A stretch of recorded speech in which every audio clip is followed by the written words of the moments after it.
Xenonauts 2 has reached version 1.0 after years in development, and the final result is one of the most dense and detailed tactical games you will find today. You command a global military organization trying to contain an alien invasion while managing bases, recruiting soldiers, researching extraterrestrial technology, and making diplomatic decisions that affect the entire world.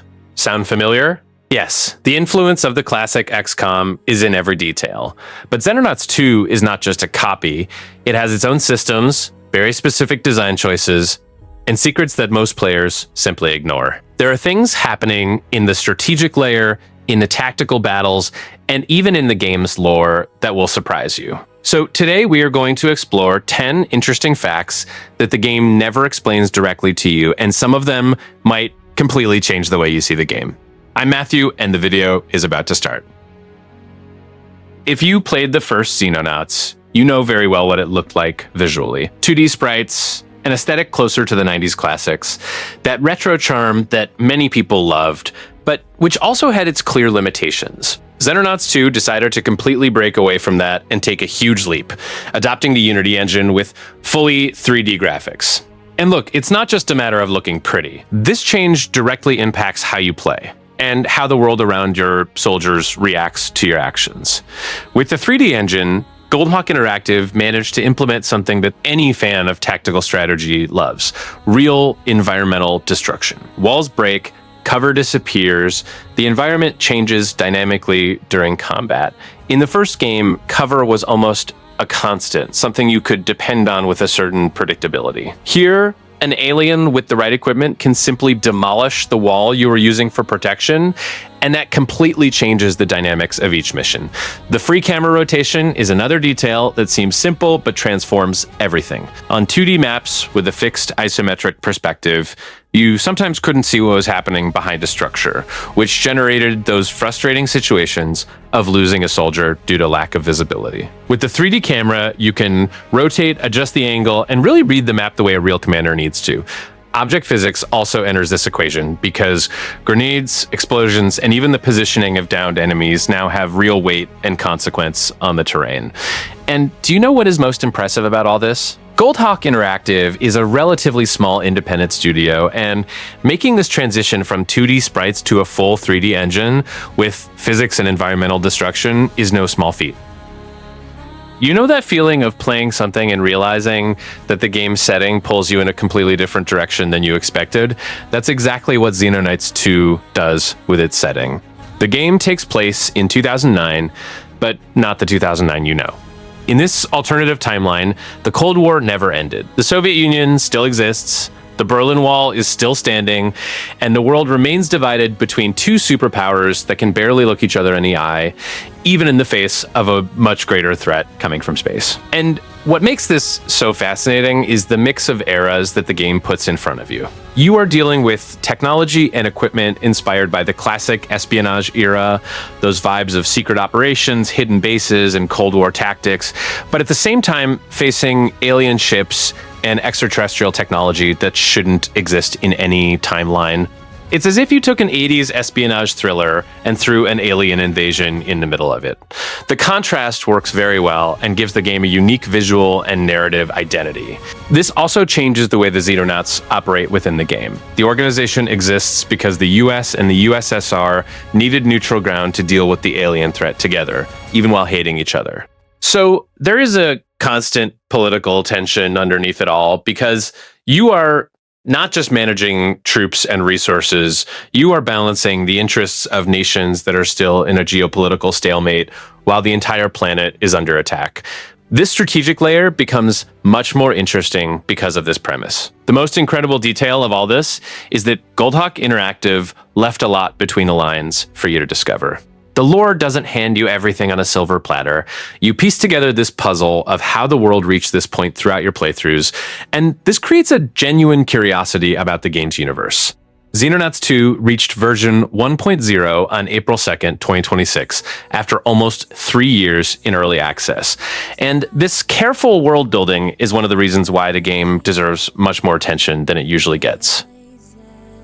There is a specific moment in Xenonauts 2 that perfectly summarizes what the game proposes tactically.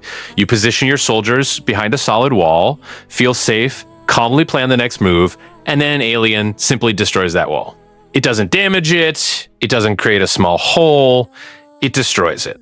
And suddenly, your entire carefully laid out strategy goes down the drain. This is the level of environmental destruction that Xenonauts 2 brings to the table, and it changes the way you think about each mission from start to finish. The big catch here is that this destruction is not just visual. It carries real strategic weight in every decision you make. Cover vanishes, roofs cave in, creating new angles of vision and attack. Entire buildings can collapse and completely reshape the map's layout. This means that a map you start one way rarely ends the same way. The terrain is dynamic, and any attempt to play on autopilot, always repeating the same approach, will punish you when you least expect it. What this creates in practice is a constant need for adaptation. In the classics of the genre, cover was almost sacred.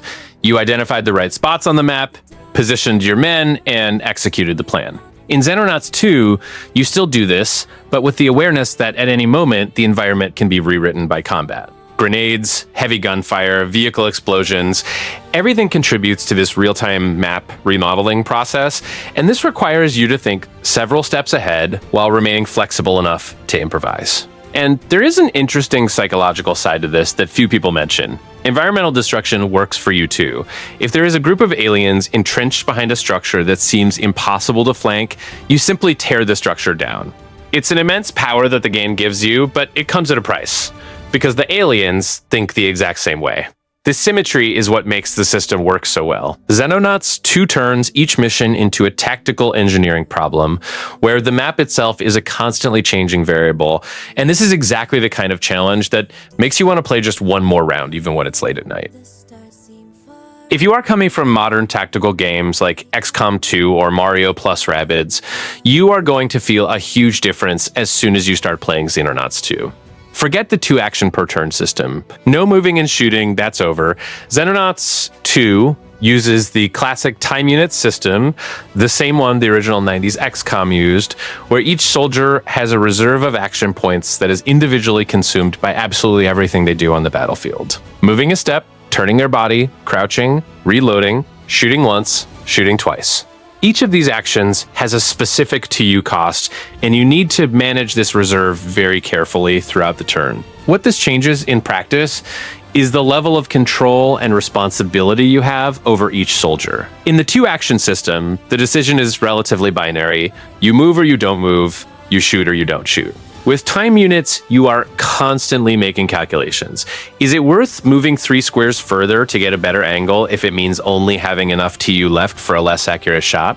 Is it better to crouch and save TU for a reaction shot during the enemy's turn? These questions pop up all the time, and the wrong answer can cost a soldier you spent hours developing. The system also has an extra layer that few modern games explore: the TU reserve for reaction fire. If you end your turn with enough time units, your soldier can automatically fire when an enemy moves into their line of sight during the opponent's turn. This means that managing how much TU you spend is not just about what you are going to do now, it's about how you are going to defend yourself later. This mechanic turns every turn into a risk and reward equation that requires real thought, not just reflexes. And look, there is a reason why this system has survived decades and still appears in new games. It works. It's old school on purpose, and that's not a criticism, it's a compliment. Xenonauts 2 could have embraced the more accessible 2-action model to attract a larger audience, but Goldhawk Interactive chose to preserve this classic granularity because it is the heart of the tactical experience the game wants to offer. If you are willing to embrace this learning curve, what you find on the other side is a level of strategic depth that most modern tactical games simply cannot replicate. When you start Xenonauts 2, the premise seems clear. Aliens are invading the planet, and it's your job to stop them. Simple, direct, classic. But the game surprises you early on when it introduces the Cleaners, a human militia that, instead of resisting the alien invasion, is actively collaborating with it. They are flesh and blood humans, sabotaging rescue operations, covering up evidence of the invasion, and attacking your teams in the field. And this completely changes the tone of the campaign right in the first few moments, because suddenly the biggest immediate threat doesn't come from space, it comes from your own planet. What makes the Cleaners so interesting tactically is that they create a completely different type of mission than the battles against aliens. When you face extraterrestrials, you are dealing with unknown technology, strange abilities, and unpredictable behaviors. With the Cleaners, the challenge is different. They are trained humans with recognizable tactics using Cold War equipment, but with a disturbing organization and motivation. This requires you to alternate your tactical reasoning depending on who you are facing that day, and this variety keeps the game fresh for much longer. The narrative behind them also raises questions that the game doesn't answer right away. Why would humans choose to support an alien invasion? What were they promised? What is their level of infiltration into global power structures? These questions linger in your head while you dismantle their operations in the field, and this creates a genuine mystery that complements the main invasion plot very well. The Cleaners are not just obstacles, they're a piece of the larger puzzle that Xenonauts 2 puts together throughout your hours of play. And in version 1.0, Goldhawk Interactive went even deeper with them. The Cleaners gained even more importance in the campaign, with expanded missions and presence that make them a real threat for a much larger part of the game, not just an introductory enemy that disappears after a few hours. This was the right decision because it dilutes that feeling that the campaign is always the same thing on loop. You never know if the next mission will put you in the middle of an alien base or in the middle of a Cleaner cover-up operation. And this unpredictability is exactly what makes Xenonauts 2 worth every hour invested in it. Xenonauts 2 is not just a tactical combat game. Half of the experience happens on the global map, and that's where one of the game's richest mechanics lives: the management of multiple bases around the world. You don't have a central headquarters that handles everything. You need to build and position air bases in strategic regions of the planet, because radar coverage has a geographic limit, and your fighter jets have limited range. If a UFO appears over Europe and your closest base is in the Middle East, you're probably going to miss that interception, and the political and regional panic consequences show up shortly after. The location of each base is a decision whose weight you will feel for hours of gameplay. Placing a base in the wrong spot means leaving entire regions vulnerable to alien activity, which increases local panic and can cause entire nations to withdraw funding from the Xenonauts organization. And without funding, you don't build hangars, you don't recruit soldiers, you don't research new technology, everything is connected. And a bad geographic decision at the beginning of the campaign can create a domino effect that harms you much later when the invasion escalates in intensity. Besides aerial interception, bases also determine the response speed to ground missions. When a UFO crashes or an urgent mission appears in a region, the time it takes your Sky Ranger to get there depends directly on which base it is departing from. A well-positioned base gives you more comfortable response windows. A poorly located base means arriving late for critical missions, or worse, not arriving in time to save civilians or recover valuable alien technology before it is destroyed. Every minute on the global map has real weight. What makes this system shine is that it turns Xenonauts 2 into two games at the same time. A tactical one at the mission level and a strategic one at the global level. You need to be good at both to survive. Winning all the tactical battles is useless if your bases are poorly distributed and the world is collapsing due to a lack of coverage. It's this constant balance between micro and macro that gives the game a depth that few titles in the genre manage to maintain from the beginning to the end of the campaign. In this game, your soldiers are not superheroes. They are human, and humans die. A shot in the wrong place, a grenade you didn't see, an alien that flanked your position while you were focused in the other direction. Boom. That soldier you had been developing for hours is permanently gone from your roster. There is no checkpoint to revert to, no automatic second chance. Death is final, and the game has no qualms about reminding you of this repeatedly, especially in the early missions when your equipment is basic and your recruits barely know how to hold a gun straight. What this creates emotionally is something that few strategy games manage to replicate. real attachment to your soldiers. When a veteran who survived dozens of missions, whom you named, who accumulated promotions and valuable skills, falls in a mission due to an error in judgment on your part, the feeling is genuinely bad. And it is exactly this feeling that makes Xenonauts 2 work so well as a strategy game. Every tactical decision begins to carry emotional weight, because you know that a mistake can cost someone who took many hours to develop. This makes managing recruitment and training a strategic priority, as important as researching technology or building bases.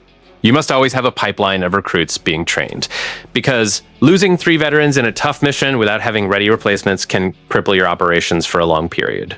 Sending inexperienced recruits on difficult missions is risky, but sometimes necessary. This tension between preserving veterans and developing new soldiers is one of the game's most interesting layers in terms of resource management. And there is a fascinating side effect to this system. It teaches you to play better organically. In the beginning, you lose soldiers frequently for underestimating the danger or for being too aggressive. Over time, and with each painful loss, you start playing more cautiously, more calculatedly, and more respectfully of what the game can do to you. Xenonauts 2 doesn't explain how to play well, it punishes you until you figure it out on your own. And when you finally start completing difficult missions without casualties, the satisfaction is proportional to everything you lost along the way to get there. One of the things that impresses me most about Xenonauts 2 is that the game never hands you a mission that feels like it was put there just to fill space. Missions arise dynamically as a direct consequence of your actions on the global map. Did you shoot down a UFO flying over Antarctica? The game generates a recovery mission in a polar setting, with all the aesthetics and challenges that this environment entails.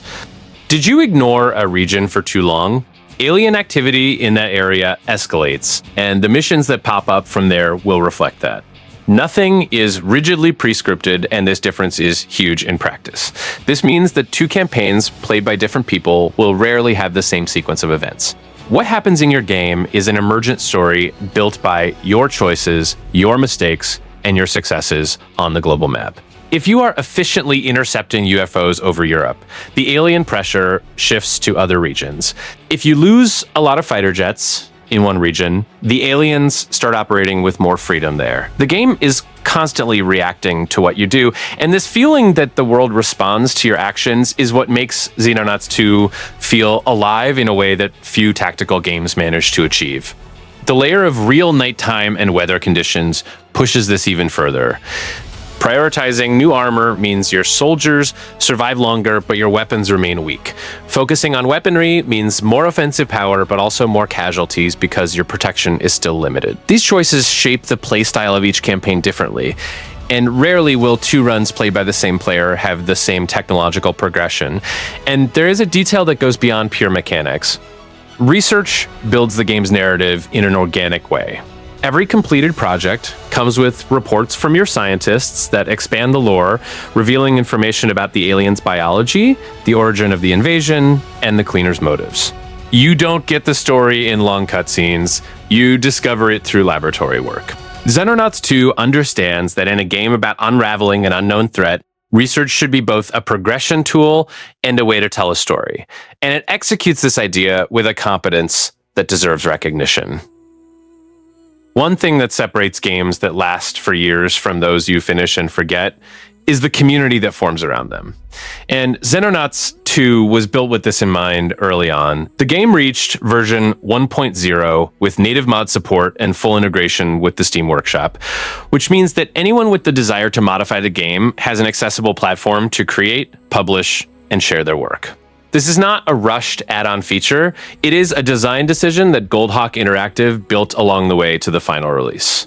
What the community is already doing with this support is exactly what you would expect from passionate players of a dense tactical title. Mods for new weapons, altered enemies, rules rebalancing, unit changes, and much more.